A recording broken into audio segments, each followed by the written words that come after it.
Welcome to my YouTube channel. आज मैं सबक नंबर 18 पढ़ाऊँगी। ये सबक एक गज़ल है और इसके शायर है फ़ानी बदायूनी।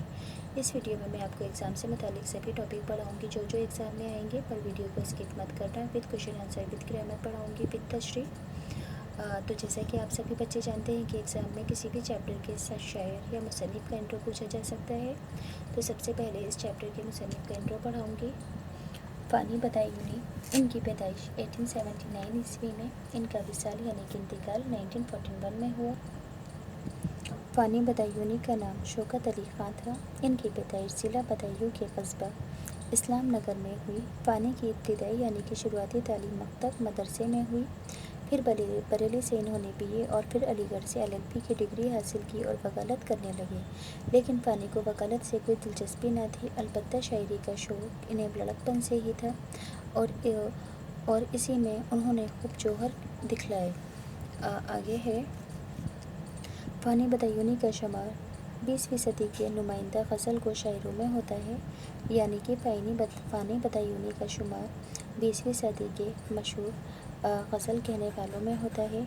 इनका कलाम दर्दो गम, हरमा वयास और सूज़ो गुदास में डूबा होता है, इसलिए उनको यासत का इमाम कहा जाता है। वे अपने मौज़ूआत यानी कि टॉपिक्स और ख़यालात को फ़नी पेचीदगी और फ़िक्री गहराई के साथ अदा करते हैं। बाक़ियात फ़ानी, इरफ़ानियात फ़ानी और जदीदनियात फ़ानी इनके शायरी मजमूए हैं। फ़ानी का इंतकाल हैदराबाद में हुआ। तो यहाँ से शायर का इंट्रो पढ़कर बता दिया मैंने आपको। अब गज़ल के अल्फाज में इन्हें जानना नहायत ज़रूरी है ताकि आप सभी अशार की तशरीह आसानी से कर सकें। बला कहते हैं मुसीबत को, हस्ती कहते हैं ज़िंदगी को। मेरी बिला जाने जानने या जानने की झंझट में क्यों पड़ूं, बेपरवाह ज़ाहिर करने के लिए कहते हैं। जी उमड़ा आना यानी कि दिल भर आना। काल कहते हैं कहत को या किसी चीज़ का बिल्कुल ना मिलना। अब इस गज़ल का पहला शार पढ़कर बता रही हूँ। दुनिया मेरी बला जाने, महंगी है या सस्ती है, मौत मिले तो मुफ्त ना लूँ, हस्ती की क्या हस्ती है। बला कहते हैं मुसीबत को। सया को सबक लिखना मस्ट होता है जब कभी तशरीह करते हैं, तो लिखेंगे मंदरजा बाला शार हमारी दरसी किताब नई आवाज़ की गज़ल से लिया गया है, जिसे फ़ानी बदायूनी ने लिखा है। इस शार की तशरीह है। ये शार फ़ानी की मशहूर गज़ल का मतला है। मतला किसे कहते हैं? किसी भी गज़ल या नज़म की स्टार्टिंग की 2 लाइन्स जिनके लास्ट के वर्ड सेम होते हैं। जैसे यहाँ पर है हस्ती, सस्ती और हस्ती सेम नहीं, राइमिंग वर्ड होता है। वैसे तो मैंने अलग से वीडियो बनाई हुई है कि मतला, मकबर, अदीब और काफ़िया किसे कहते हैं, वहाँ से जाकर ज़रूर सीखेंगे क्योंकि नहायत इम्पोर्टेंट टॉपिक है आपके एग्ज़ाम के लिए। तो ये शार फ़ानी की मशहूर गज़ल का मतला है। इस शार में शायर ने मौत और अपनी खुददारी ज़ाहिर करते हुए कहा है कि मैं ये नहीं जानता कि दुनिया महंगी है या सस्ती है, मैं कोई चीज़ मुफ्त में नहीं लेना चाहता, यहाँ तक कि मौत भी मुफ्त में नहीं लूँगा, अपनी ज़िंदगी देने के बाद ही मौत को कबूल करूँगा। इस शार में शायर ने सनत तज़ाद का इस्तेमाल करके शार की खूबी में इजाफ़ा किया है। सनत तज़ाद यानी कि अपोजिट वर्ड्स का, महंगी और सस्ती का। तो आपको समझ में आएगा कि इस शार में शायर ने क्या बताया है कि शायर मौत और अपनी खुददारी ज़ाहिर करते हुए कहता है कि वे दुनिया में रहकर कोई भी चीज़ मुफ्त में नहीं लेना चाहता है, मौत की भी कीमत चुकाना चाहता है। कैसे? अपनी ज़िंदगी को देकर। आगे है आबादी भी देखी है, वीराने भी देखे हैं, जो उजड़े और फिर न बसे दिल वे निराली बस्ती है। सैया को सबक मंदरजा बाला शार हमारी दरसी किताब नई आवाज़ की गज़ल से लिया गया है, जिसे फ़ानी बदायूनी ने लिखा है। तशरीह के अंदर लिखोगे कि इस शायर में शायर कहता है कि हमने आबादी भी देखी है और वीराने भी देखे हैं, वीरानों को आबाद और आबादियों को बर्बाद और वीरान होते देखा है, वीरानों को आबाद और आबादियों को बर्बाद होते हुए देखा है। लेकिन दिल ऐसी निराली बस्ती है जो उजड़ जाए एक बार तो फिर आबाद नहीं होती, यानी कि इश्क ज़िंदगी में एक बार होता है, इश्क में नाकाम होने के बाद आशिक के दिल की बस्ती वीरान हो जाती है, इस बस्ती में दोबारा कोई नहीं बस सकता। इस शार में सनत तज़ाद का इस्तेमाल किया गया है। सनत तज़ाद यानी कि मुतज़ाद अल्फाज का इस्तेमाल, जैसे कि उजड़े और बसे।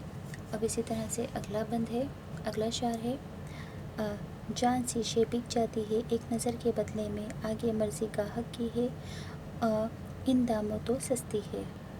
सयाक व सबक मंदरजा बाला शार हमारी दरसी किताब नई आवाज़ की गज़ल से लिया गया है, जिसे पानी बदायूनी ने लिखा है। शार इस शार में शायर कहता है कि सच्चा आशिक महबूब की एक नज़र का मोहताज होता है। अगर महबूब आशिक को नज़र भर कर देख ले तो वह महबूब के लिए अपनी जान भी कुर्बान कर देता है। यानी महबूब की नज़र इनायत आशिक की ज़िंदगी की कीमत है, और ये कीमत इंतहाई कम है। दूसरे मिसरे में गाहक से मुराद महबूब है। समझ में आया आपको इस शार की तशरीह। इस शार में शायर ने कहा है कि सच्चा आशिक महबूब को सिर्फ़ एक नज़र देखने का मोहताज होता है। अगर महबूब आशिक को नज़र भर कर देख ले तो महबूब के लिए अपनी जान भी कुर्बान करने को राज़ी हो जाता है। यानी महबूब की नज़र इनायत आशिक की ज़िंदगी की कीमत है, और ये कीमत उसने इंतहाई कम बताई है। दूसरे मिसरे में गाहक से मुराद महबूब है। मिसरा किसे कहते हैं? शार की लाइन को पहला ये हो गया पहला मिसरा, और ये दूसरा मिसरा। शायर जग सुना है तेरे बग़ैर, आँखों का क्या हाल हुआ, जब भी दुनिया बसती थी अब भी दुनिया बसती है। सयाक व सबक मंदरजा बाला शार हमारी दरसी किताब नई आवाज़ की गज़ल से लिया गया है, जिसे पानी बदायूनी ने लिखा है। तशरीह इस शार में शायर कहता है कि महबूब की गैर मौजूदगी ने दुनिया को सूना कर दिया है, वीरान कर दिया है। महबूब की जुदाई में रोते रोते आशिक का बुरा हाल हो गया है। ये दुनिया पहले भी थी और अब भी है, लेकिन महबूब के सामने दुनिया पुर रौनक थी, और महबूब के बग़ैर दुनिया सूनी और वीरान हो गई है। अगला शार है आंसू थे सो खुशक हुए, जी है कि उम्र आता है, दिल पे घटा सी छाई है, खिलती है ना परस्ती है। सयाक व सबक मंदरजा बाला शार हमारी दरसी किताब नई आवाज़ की गज़ल से लिया गया है, जिसे पानी बदायूनी ने लिखा है। तशरीह इस शार में शायर कहता है कि महबूब के दिए हुए गम की शिद्दत से आँखों के आंसू भी खुशक हो गए हैं। जी चाहता है कि खुल कर रोऊं और अपने दिल का बोझ हल्का कर लूं, लेकिन दिल पे ऐसी घटा छाई है, ना तो खिलती है और ना बरसती है। जिस तरह आसमान पर छाए हुए सियाह बादलों ने फिज़ा बोझल हो जाती है, उसी तरह आशिक के दिल पर गम के सियाह बादल छाए हुए हैं, और वे रोने की ख्वाहिश के बावजूद आँखों से आंसू नहीं निकल रहे हैं। तशरीह समझ में आई कि इस शायर में शायर ने कहा है कि महबूब के दिए हुए गम इतने ज़्यादा हैं कि आँखों से आंसू खुशक हो गए हैं, आंसू नहीं आ रहे हैं। जी चाहता है कि खुलकर रहूं और अपने दिल का बोझ हल्का कर लूं, लेकिन दिल पर ऐसी वीरानी छा गई है, ना तो खिलती है और ना बरसती है। जिस तरह आसमान पर छाए हुए काले बादलों से फिज़ा बोझल हो जाती है, उसी तरह आशिक के दिल पर गमों के सियाह बादल छाए हुए हैं। वे रोने की ख्वाहिश के बावजूद आंखों से आंसू बाहर नहीं आते हैं, इतने ज़्यादा गमगीन है। अगला शार है दिल का उजड़ना सहल सही, बसना सहल नहीं जाली, बसती बसना खेल नहीं, बसते बसते बसती है। सयाक व सबक मंदरजा बाला शार हमारी दरसी किताब नई आवाज़ की गज़ल से लिया गया है, जिसे पानी बदायूनी ने लिखा है। तशरीह इस शार में शायर अपने महबूब को जालिम कहकर मुखातिब करता है कि ए जालिम महबूब, तू नहीं जानता कि दिल का उजड़ना बहुत आसान है, लेकिन बसना बहुत मुश्किल है। दिल की बस्ती एक दिन में नहीं बसती, बल्कि आहिस्ता आहिस्ता बसती है। इसके बसने में वक्त लगता है और उजड़ने में ज़रा भी देर नहीं लगती। आगे है खाली जिस्म आंसू क्या, दिल के लहू का हाल, दिल के लहू का काल ना था, हाय बे आँख अब पानी की दो बूंदों को तरसती है। सयाक व सबक मंदरजा बाला शार हमारी दरसी किताब नई आवाज़ की गज़ल से लिया गया है, जिसे पानी बदायूनी ने लिखा है। तशरीह गज़ल के मक्ते में शायर कहता है कि एक वक्त था जब हमारी आँखों में आंसुओं की कमी नहीं थी और दिल के लहू की भी कमी नहीं थी। लहू यानी कि खून की, यानी जब आँखों में आंसू नहीं आते थे तो इन आंसुओं की जगह दिल का खून आंसू बनकर आँखों से बहता था। गम की ज़्यादती की वजह से रोते रोते आँखों के आंसू खुशक हो गए थे, यानी कि बहुत ज़्यादा गम होने की वजह से आंसू सूख गए थे। अब इन आँखों में दो कतरे आंसू भी नहीं आते। मक्ता किसे कहते हैं?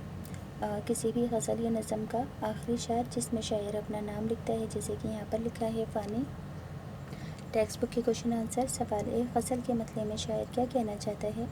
गज़ल के मतले में शायर ने अपनी खुददारी का इजहार करते हुए कहा है कि मैं कोई चीज़ भी चीज़ मुफ्त नहीं लेना चाहता, यहाँ तक कि मौत भी मुफ्त में नहीं लूँगा, अपनी ज़िंदगी देकर मौत लूँगा। सवाल 2, शायर ने दिल की बस्ती को निराली क्यों कहा है?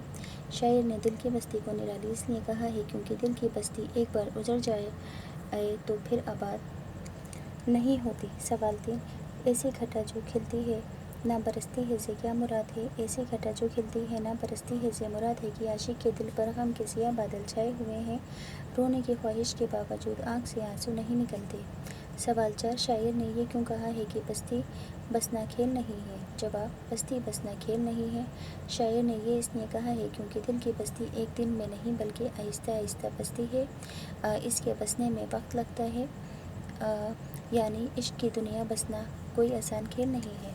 तो यहाँ से ये चैप्टर कंप्लीट हो गया है। अगर आपको ये वीडियो अच्छे से समझ में आई है तो प्लीज़ चैनल सब्सक्राइब करना, वीडियो को लाइक करना।